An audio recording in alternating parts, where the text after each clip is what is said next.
ლალიგაში ბარსელონა გასვლაზე ბილბაოს დაუპირისპირდა.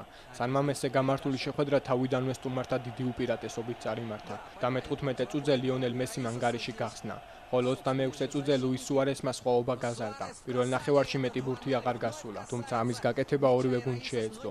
მეორე ნახევარი მასპინძელთა აქტიურობით დაიწყო და 59 წუთზე რიკომ ანგარიში შეამცირა. ბასკების სიხარულმა დიდხანს არ გასტანა. 3 წუთში ოსკარ დე მარკოსმა საკუთარ კარში გაიტანა, ხოლო კიდევ 2 წუთში ნეიმარის ჯერი დადგა.